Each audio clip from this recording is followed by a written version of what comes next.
everybody, welcome back to the channel. My name is Brittany of BrittanyJJones.com, and in today's video we're going to be starting a new Sew in 30 series. Over on Instagram I put up a little poll of 2 patterns and asked you all to pick for the next Sew in 30 series, and Simplicity 8738 won. So we're going to be sewing up this really cute oversized sweater in this Sew in 30 series. If you missed the last series, you can click right here and check that out. Before I get started, I do want to say that I really do appreciate you all for your feedback and comments for the Sew in 30 series. I love them just as much as you all do, and I'm just happy that you all are encouraged and inspired to sew more from watching them.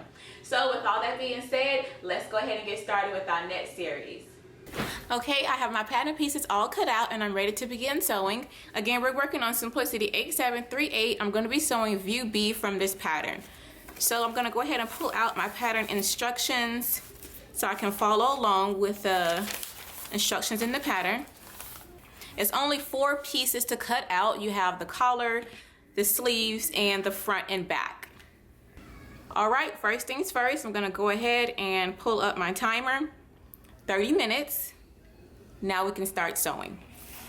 Alright, so I'm going to go ahead and put the collar pieces and the sleeves to the side. With right sides together, stitch the front and back at the shoulder seams. So I'm going to open it up right sides facing. Alright, now I'm going to pin up here at the shoulder seams, matching up my notches right here. Just going to put a couple pins in to hold it in place.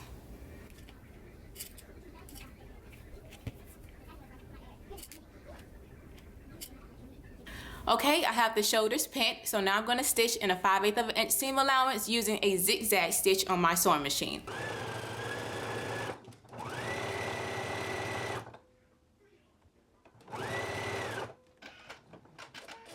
I have the shoulder seams sewn, and I also finished them off with my serger, so now I'm going to press them out.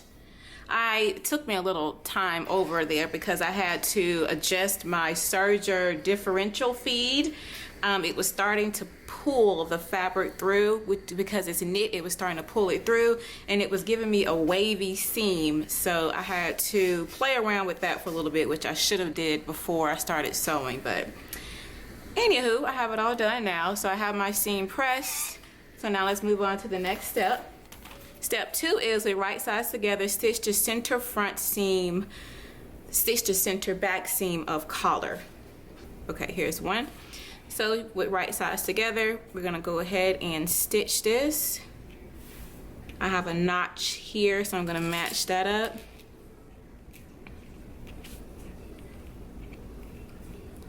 So now I'm gonna go ahead and stitch, and I'm still using a zigzag stitch, so I'm gonna go ahead and do that now.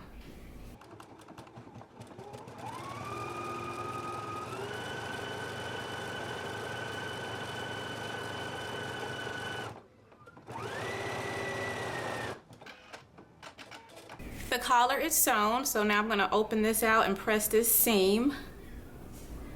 Bring the ironing board over a little.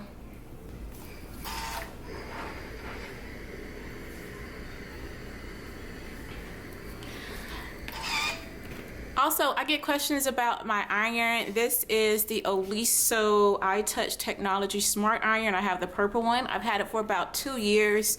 It lifts up and down, so when I touch it, it drops. When I let go, it lifts up. It's a really good iron. I like the steam on it. Like I said, I've had it for 2 years now. I'll be honest, it has hit the ground a couple times, so I probably will be in the market for buying another one soon, but for the time that I've had it, I really enjoyed using it. So moving on.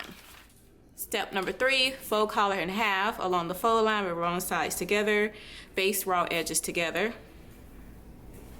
So fold your collar in half. Alright, I have that here. Now I'm going to just take it to the machine, and I'm going to baste these raw edges together right now. I have the collar basted with the raw edges together and wrong sides is facing, so right sides is out. I'm going to go ahead and grab my sweatshirt now. And I'm just trying to make sure I can tell which is the back. Okay, this is definitely the back here. So to pin the collar to the center, matching notches and the small dots. Okay, so I'm going to pull all this through. I'm going to match this up here with my center seam from my collar.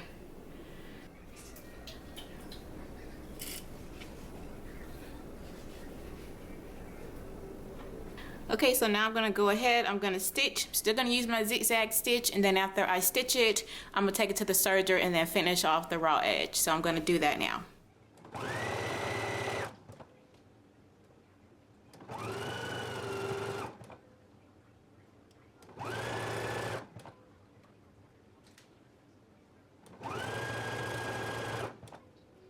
Okay, I have the collar attached. I'm gonna go ahead and clip off some of my threads. And I'm going to press the seam.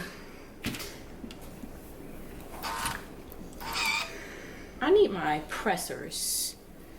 I need my proper pressing tools, which I have them. I don't know, I didn't think to bring them out for this project, so I could make sure I was getting a nice seam here. Yeah, let me go get my pressing tools. Okay, I'm gonna use my little roll here, sausage roll. I'm not really trying to go back and forth. I just kind of want to press it because I don't want to stretch out my neckline.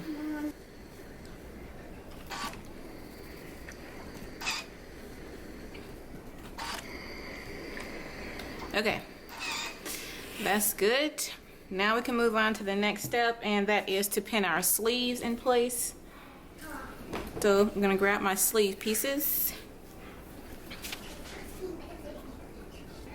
Okay, so I'm gonna match up my notches,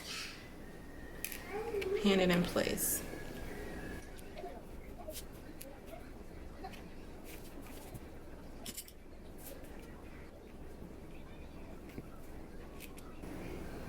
All right, I have that one pinned. I'm gonna go ahead and pin the other side.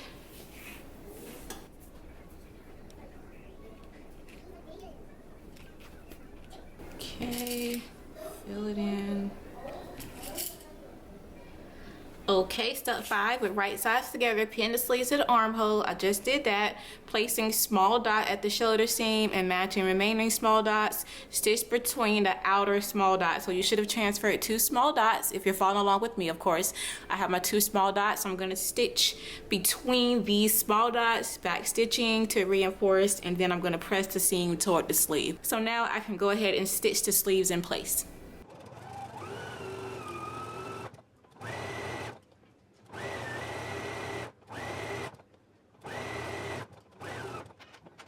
The sleeves are sewn in place, so now I can press the seam toward the sleeve. I could really use my pressing hammer right now. I really don't know where I put it at. I'm gonna have to look for it. Now I'm gonna press my seam toward the sleeve.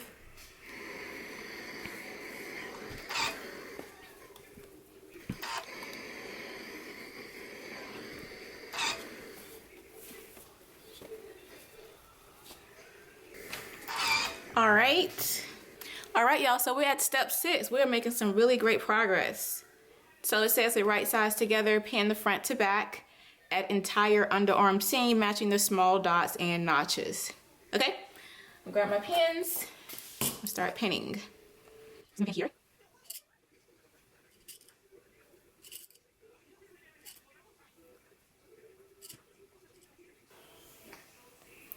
Okay, let me get my sleeve pinned together. And for me, on mine, I am not going to do a little opening. You have the option to leave a little opening for your thumb to go through. I am not going to do that on mine, but if you're going to do it, when you get ready to stitch your seam, you just need to stitch to one of your dots, back stitch, leave the little opening for your thumb to go through, and then start back stitching at your other dot. Make sure you back at your other circle, make sure you back stitch, and then continue stitching down your sleeve. So it's really easy to do, and then on the outside you would just put like a little top stitching around it to secure that opening for your thumb. Sleeve. I'm gonna go ahead to the machine. I'm gonna start at my hem. I'm gonna work my way up, and again I'm gonna stop right here where we left off at the large circle, and then I'm going to start here and then work to the end of the sleeve. So I'm not sewing straight through, I'm sewing, stopping, and then starting back my stitch. So I'm going to do that now. All right, y'all, so I realized that my timer is set to just stop playing, so it didn't go off for me with an alarm, and I apologize for that. I did not know. There we go. So let's set that, but we still got a lot done. I was able to sew the shoulder seams, sew the collar, attach the collar, and we sewed the sleeves in place. I also went ahead and pinned it in place, which I'm pretty sure by the time we got to step 5, we was probably already out of 30 minutes. But again, my phone, I didn't realize that it was on vibrate or whatever. So I have that fixed. We're all good to go. I'll start pinning the other side seam of my sweater in the next video. But we got a lot accomplished here. I really do hope that you all have enjoyed the first video in our series for Simplicity 8738. And I am making view B in this series. So thank you all so much for watching, and I will see you all in the second video for this series. Blessings, y'all. Bye.